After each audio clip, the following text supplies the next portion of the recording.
1608 Forest Place is a deceptively large yet elegantly renovated home in Evanston that overlooks Patriots Park, the Dawes Lagoon, and Lake Michigan. This Victorian home was built in 1879, about 8 years after the Great Chicago Fire, and about a decade before the first telephone station was erected in Evanston, which happened to be overseen by Franklin G. Beach, the general manager of the Union Telephone Company, who purchased Forest Place in 1894 and lived there happily with his wife and 2 servants, before selling in probate to John W. Scott, the treasurer of Carson Pirie Scott Co. Spurred by the introduction of cable car transportation, which reduced the commute time to Chicago to just 30 minutes, Forest Place was one of the very first of nearly 200 residences to be constructed in the Lakeshore Historic District between the period of 1880 and 1899, most of which are now concentrated in the original Village of Evanston north of Dempster. You can imagine how Forest Place might have been originally constructed. Nestled between nothing but large forest trees built from those same trees and overlooking the lake and a slice of land that would eventually become the city's first public art project in 1929, a monument and flagpole honoring Evanston's soldiers who gave their lives in the Spanish-American War, the Civil War, and World War I. Throughout history, the industrious inhabitants of Forest Place have enjoyed unprecedented lake views, and now, after 60 years of private ownership, you have a chance as well. Your companion is the lake, from the time that you wake up in the morning, while you prepare meals during the day, and even into the evening as you wind down on the front flagstone patio in your very own gated front yard.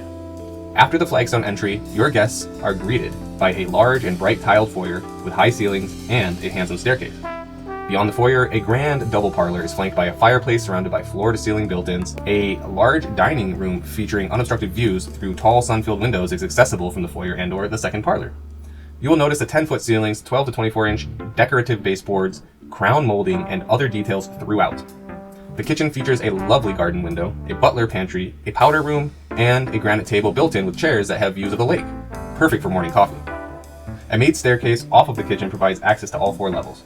The lower level boasts 2 exits and is masterfully built out, featuring another granite kitchen, a full granite bath, a great family room with a gas fireplace and artful windows, an office or a potential bedroom, and tons of storage. Overhead sewers were installed during the basement renovation, and this is the perfect setup for a home office space or professional who requires a separate business entrance for clients. It could also be perfect for an in-law or another familial arrangement.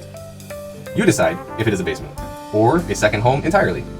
As far as updates to the solid bones of this 1879 home, zone heating and AC has been added throughout for ultimate comfort. The second level is complete, including a master bedroom with ensuite bath and sitting room overlooking the lake, and 3 additional bedrooms that share a hall bath. Did we mention this was a big house? The 3rd floor has 2 more bedrooms, a very nice full bath with a separate tub and shower, and a large art library/art studio with the most expansive views in the house overlooking the parks and the lake. It has been lovingly cared for, with tons of updates, and now it's finally available back on the market after 60 years. So don't miss your chance, come see it today.